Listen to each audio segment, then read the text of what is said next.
Masuk seleksi Kopassus, sudah siap setor nyawa. Tidak semua prajurit TNI Angkatan Darat berani. Benarkah?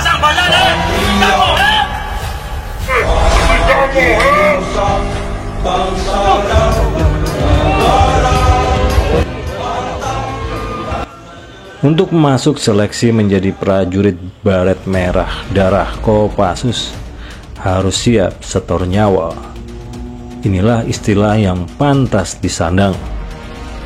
Karena memang seleksi menjadi prajurit Kopassus tidak main-main, berdarah-darah, sangat sakit penderitanya, capek tenaga, pikiran dikuras habis-habisan, mental semuanya. Untuk bisa mencetak prajurit yang bermental baja, fisik kuat, jago dalam bertempur, namun tetap harus rendah hati dan tenang dalam situasi apapun. Sekali lagi, ini baru Kopassus ya. Ini baru Kopassus. Apalagi nanti jika naik seleksi menjadi prajurit anti teror pasukan siluman Kopassus, yaitu Gultor Satuan 81 Kopassus. Wih, lebih ngeri lagi bosku. Lebih ngeri lagi bosku. Kalau ragu, lebih baik balik kanan, pulang. Balik lagi. Makanya pada saat mendapatkan baret merah darah dan brevet komando Kopassus, sudah pasti adalah suatu kebanggaan yang luar biasa. Karena untuk pencapaian seperti itu tidak mudah. Mudah diucapkan, tapi tidak mudah untuk dijalankan. Iya. Pada akhirnya bukan hanya diri sendiri yang bangga, namun juga keluarga dan orang tua pun bisa sampai terharu bangga jika ada anak atau keluarganya yang bisa lolos jadi prajurit komando Kopassus. Bayangkan saja, yuk coba kita bayang-bayang. Pendidikan dan pelatihan komando berlangsung selama kurang lebih 7 bulan atau 28 minggu. Mungkin kalau nggak siap, bakal minta pulang nggak kuat. Hancur mental, pikiran, dan fisik terkuras. Dan 7 bulan itu dibagi menjadi 3 tahap. Tahap pertama, pelaksanaan pendidikan dilakukan selama 18 minggu. Tahap kedua, semua peserta akan dilepas di hutan dan pegunungan, masing-masing 2 kali selama 6 minggu. Dan tahap selanjutnya, tahap ketiga, ini diakhiri dengan 4 minggu tahap rawa laut. Ya, kurang lebih seperti inilah ya. Tahap 1, pelatihan dasar atau basis. 18 minggu dengan poin kemampuan individu di batu jajar, pembentukan sikap dan kepribadian, mengisi keterampilan teknis, taktik operasi komando, kemampuan individu, dan dasar pertempuran perkotaan, pengetahuan pendukung, manajerial lapangan, dan tes kemampuan individu. Dan tahap kedua yaitu hutan dan gunung. Nah, 6 minggu dengan penekanan anti pemberontakan, perang hutan, praktek raid, menembak, ada navigasi darat, survival, penjejakan dan anti penjejakan di situ Lembang. Stabilisasi pengamatan hutan, kemampuan individu di dalam hutan dan teknik dasar pertempuran, kemampuan hutan dalam hubungan kelompok, how to find the fighter, hutan dan ketahanan patroli, pengintaian jarak jauh. Diawali dengan pendakian serbu atau panjat tebing di kawasan tebing Citatah yang memiliki ketinggian 48 meter.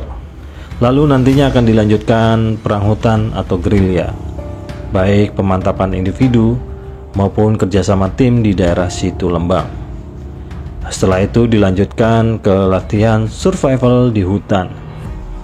Di tahap ini, para siswa komando tidak dibekali logistik loh ya, dan senjata apapun selama 5 hari. Mereka harus bertahan hidup melewati segala rintangan dan mara bahaya di hutan. Ya, Siswa para komando juga dilatih pengamatan hutan, menganalisa tiap pergerakan sebagai data yang dapat dianalisis, dan ini berguna untuk melatih kepekaan dan insting seorang siswa komando pada saat di hutan. Bukan hanya individu tetapi juga kerjasama tim antar prajurit juga dipertajam dalam latihan tersebut. Tahap survival diakhiri dengan long march dengan rintangan dari Lembang ke Cilacap yang berjarak sekitar 500 km.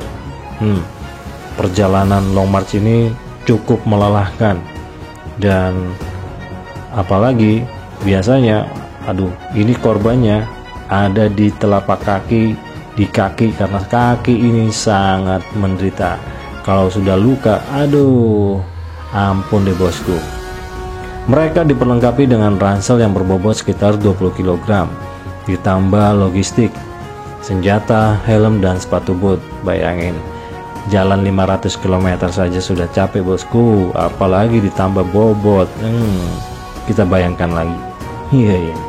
Mereka dikondisikan dalam skenario perang menuju ruang emas atau daerah target operasi yang harus direbut dalam waktu 10 hari.